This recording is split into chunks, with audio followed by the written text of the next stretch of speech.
Hello, I'm Dr. Makhlouf.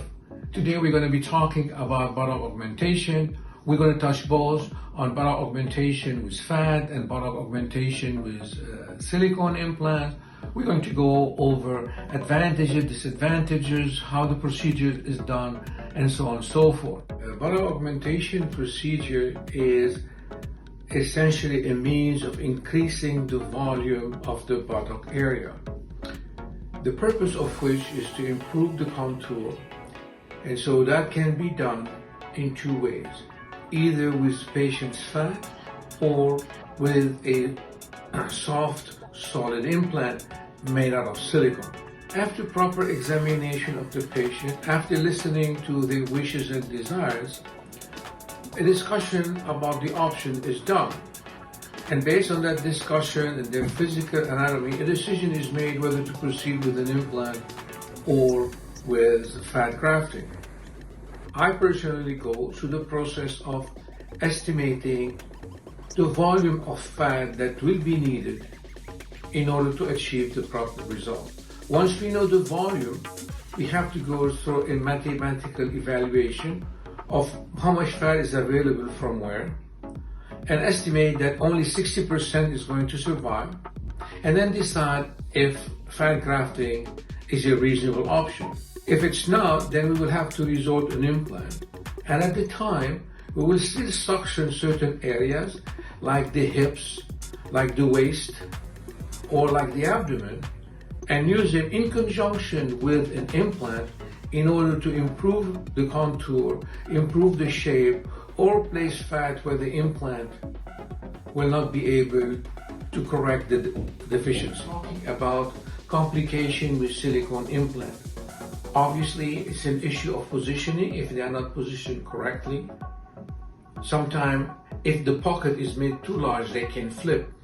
That's why I believe that creating an accurate pocket is very important, and that's why I have designed instruments that allow me to make a pocket accurately and in the correct position and in a symmetrical fashion. The recovery process for fat grafting in the buttock is different than the recovery process for implant.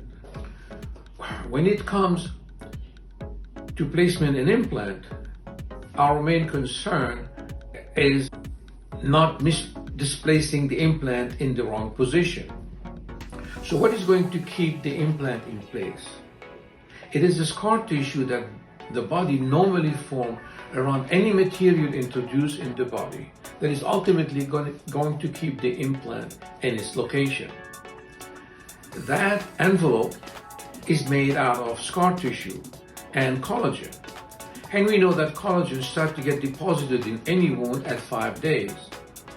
So around 5 days to 10 days, we now have a pocket which is covering the implant. It is not strong enough to support a major trauma, but it is already there. And so at 2 weeks, I become again a little bit more lenient in terms of the positioning and in terms of placing pressure. And again, by 3 weeks, I feel there is enough scar tissue to prevent the implant from getting misplaced. Personally, I like to place the implant a little bit more lateral because this is what women want, and this is where the curvature of the implant is most needed. And therefore, I will allow the patient to sleep on their back, and we give them a special cushion to elevate their lower back so there is very minimal pressure on the implant. And I will allow the patient to sleep on their abdomen. What I do not allow is sleeping on the side, because this is what's going to push the implant towards the midline, which we're trying to avoid because we want the implant to have the proper curvature and to be in a lateral position. The drains that we put in the recovery phase for the silicone implant, I usually remove within a week. We have found that after a week, there is very little fluid coming out, and there is no need to keep the drain any longer because it's a site of possible contamination. Moreover, these implants are solid. Should the need ever occur that some fluid has accumulated, it is fairly safe to place the needle and aspirate it. If any question is left unanswered, you can always call the office or make an appointment.